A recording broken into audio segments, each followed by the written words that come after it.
Over the past few years, there's been a big trend of people wanting to jump into this dropshipping business. You see it all over the internet, how you can live this rich and luxurious lifestyle while making passive income, where you can set up a store and business, set up a couple ads, and let it do the work while you sit on the beach sipping margaritas. But is it really that easy? My buddy and I decided to look further into this option and pursue it. I believe we first started talking about it in around the summer of 2021, so basically a year ago, or nearly a year ago from now. We started diving deeper into it and actually taking action towards getting it going around October or November timeframe. And finally, here in May, right now is April, but in May, we're about to officially launch. That's nearly a year since we first started talking about starting a dropshipping company, and about half a year from the time that we actually started to take action to get it up and launched. Now, were we doing exactly what you need to be doing and doing it right? Maybe not, but we were learning a lot along the way, and this is our first time doing it, so there is probably some discrepancy in the time frame. But if you're just starting out, this is how long it took us to get it going. Could you get it up and launched sooner than what we did? I'm gonna go with yes. It depends on your experience level, and if you're more experienced, you're probably gonna be able to do it a lot faster than what we did. And we went about it a different route with a logo and branding it, and we kind of asked whenever we came across crossroads if we want to do it the right way or if we want to get it done as fast as possible. However, once we started working towards getting it launched and putting it out to the world, we started developing a deeper passion for this actual business and company that we were starting, and we thought it could be an actual really good business that we could build up over time instead of creating a drop shipping company where we automate everything and then retire next year and then all of a sudden we're living on the beach sipping margaritas, or we're just traveling the world and it's just automated and we don't actually have to touch anything. We ended up developing a deeper passion than just starting another dropshipping company. The more we started to work on it and creating an actual business, the more in tuned and aligned we came with the business. Our mission for our company began to motivate us to push forward and do our best to create an impact on people's lives. I'm just going to go over everything that we've been doing and working on leading up to our launch, what our next action steps are moving forward, and I'm not saying that this is what you need to do or this is the right way to do it. I'm just saying this is how we're doing it, and we're honestly probably maybe doing it wrong because this is our first time doing it, so we're learning along the way. So if you have any questions, feel free to leave them in the comments and I'll get back to you. Or if you're looking for a job, maybe I'm just kidding, I don't know, but we could use some help because it is a lot of work. But I'm just going to go over what we're going to be going over, and I'm not saying this is the right way to do it. One big area I don't think we were really expecting to spend so much money on is our startup costs. One narrative that you often hear is that you can start a dropshipping company with little to no money, and I think we were going in expecting to not really spend much money. And I think the times have changed where you're just going to have to spend a little bit more money to actually get it up and started. And for us, we spent a lot more than I think we were expecting to spend. So it's just a matter of us choosing to go with a more sustainable approach for the business, where we want to create a brand, and instead of just setting up a business where the orders go to the supplier ships it to the customer and you never actually touch anything. I don't think that's as sustainable as a business model as what we're doing, where we're creating a brand, we're buying the products.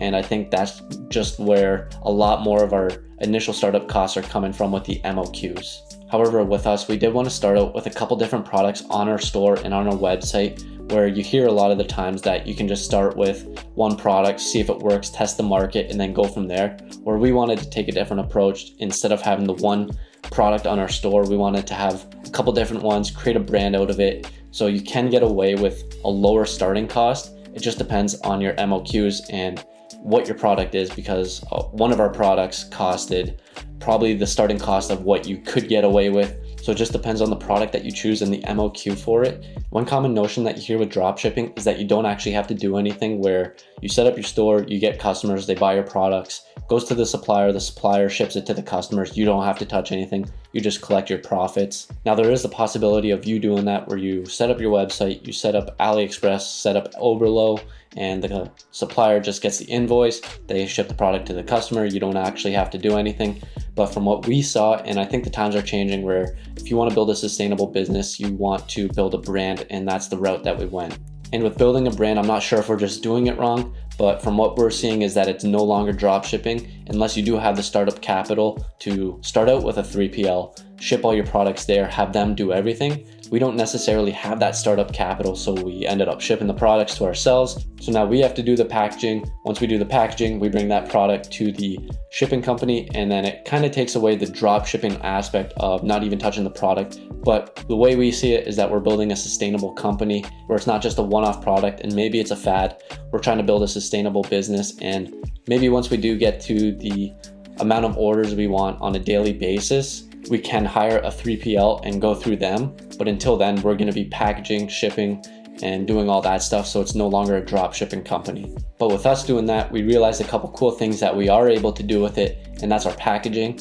And we have customized packaging, which is pretty exciting. This one is the bubble mailer, where you just put the product in there. And what we're realizing is that you can only fit a couple of our products in here, so we had to get boxes, and we were going to originally customize the boxes to have our logos on it, but the shipping company that we originally talked to, they didn't ship to Canada, so we just ended up getting some white boxes. But what we did get is some packaging tape with our logo on it, which is also really cool, and we're pretty excited about that. And then we also got another card that we're going to put in all of our shipping just to thank the customers for buying from us. There's a little note on the back that I'm not going to show you guys. You have to buy from us to actually see what we put on the back here. That's just some exciting stuff that came out of us having to do our own packaging, and I wasn't really expecting that, and I'm pretty excited with those packages and the packaging. While we're talking about product packaging, we might as well talk about the products. This is one of the areas that we probably least expected, but having to ship all of our products to our house.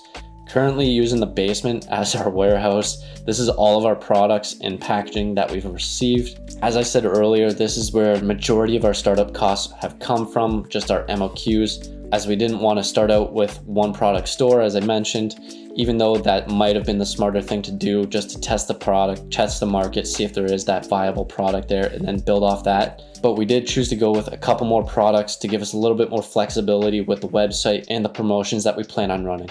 Before we do get into that stuff, one key takeaway that we did learn from getting our products and trying to get them in advance was Chinese New Year. You want to watch out for this because it starts on February 1st and it goes for about 2 weeks, and they're completely off. They don't do anything, and I didn't think they took any breaks, but apparently they have this 2-week hiatus where they just don't do anything. And we learned our lesson where we want to make sure that we're getting our products in advance, and especially if the holiday season is coming up, we want to make sure that we do have inventory in advance. Because we ordered it a little bit late and we weren't able to get our product inventory, we had to push our launch date back multiple times, and we'll get into that a little bit later as well. As with our website and promotional activity, we both have cameras, so we just figured that we would be able to save costs on hiring a professional photographer or whatever it may be, or having to buy equipment. Because we already have the equipment, it gave us the opportunity to do it ourselves, save a little bit of cost there, even though it might not be the most professional photos. And also it's learning along the way for us and what we have to do in the process.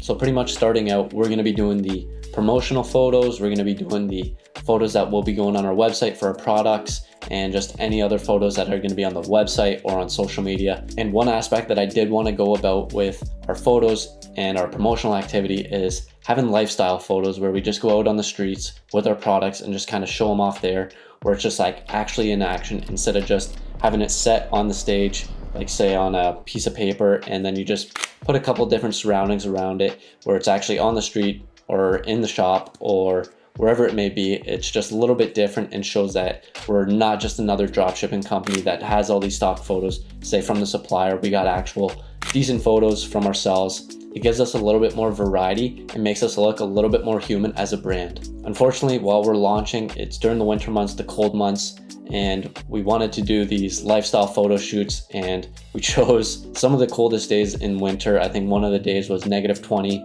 Our hands were freezing, everything was freezing, and our batteries in our camera ended up freezing and they just died basically instantly. But we were able to get out there, get some photos. We came back in the car, warmed up a little bit, and then we went back out, got some more photos, and fortunately, we were able to get some good photos. We went out a second time, and we were really good at choosing the coldest days because both days we were absolutely freezing, but we did go out there, have some fun. got some pictures. Jumping back into why we had to push our launch date back a couple times. Obviously, the first one was because of the Chinese New Year. Our products weren't going to be getting here in time.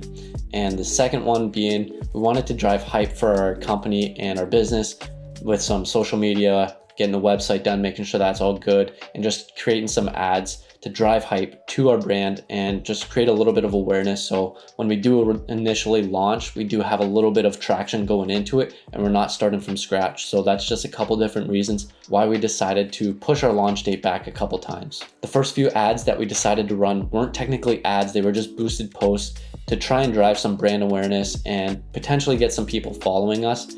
We did get a couple people following us, but typically to start, majority of our following was just our friends, our family, and just people in our social circle from our social media. So they weren't really successful in that sense, but we did get a little bit of traction on those posts. So those first few ads were for Facebook and Instagram. The next ads that we ended up doing was for Pinterest. The cool thing about Pinterest, when you first sign up with a business account, link your credit card, they end up giving you a $130 ad credit. So our first $130 spent on Pinterest were basically free. And our goal with Pinterest ended up being creating a landing page where they can sign up, get 20% off their first order.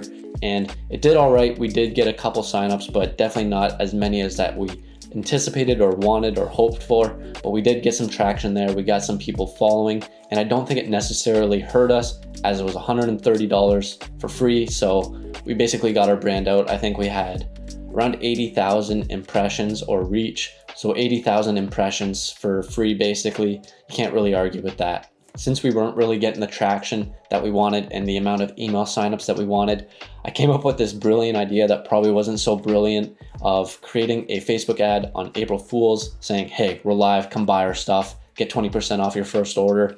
Brings them to a landing page that says April Fools. While you're here, might as well sign up, get 20% off. And I ended up saying to my business partner that maybe it wasn't the best idea. And he's like, it's just one day. I was like thinking about the buyer's journey. I'm like, that probably made them a little bit upset that they were getting misleaded into this landing page.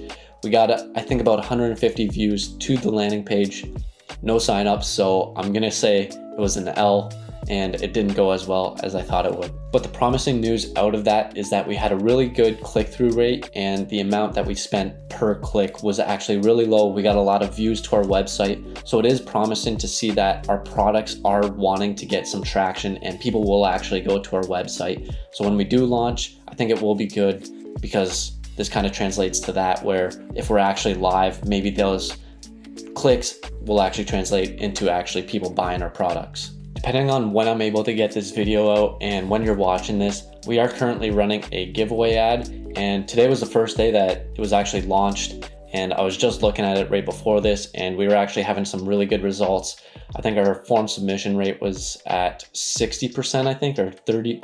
This is really wide, but it was 60% on the day, but it was 30% total. So that's what it was. So it's actually going really well. Depending on when you watch this, there are two ways to enter. There's one way that you can enter into the email drawing, and the second way is to enter into our social media way, which is just following us on social media, tagging a few friends, sharing the post. So I think I will get this out in time, so you can go and enter the giveaway. It is only for Canada and US for shipping, so feel free to enter. I'll leave a link in the description below, and that one's actually going really well so right now, and we're really excited about that one because we just launched it and we're like 9 days away from launching here. So we're excited, juices are flowing, and things are going pretty good with that one. So if you're wanting to get into dropshipping because you think it'll be easy, you'll make a lot of money, make a bunch of passive income, you'll be able to go on the beach, sip some margaritas, I don't think that's going to necessarily be the case, especially overnight. If you're wanting to do it the right way, which is kind of the new model that people are preaching and telling you how to go about it, it's going to take a lot more time, a lot more effort, and there is going to be a startup capital needed. You don't have to go as much as we did. You can go a lot less, and there is a lot of other businesses that require a lot more startup. So in terms of the amount of startup capital that you need, it can be better than a lot of other businesses. However, like us, if you get into it, you may find other reasons that motivate you to keep going.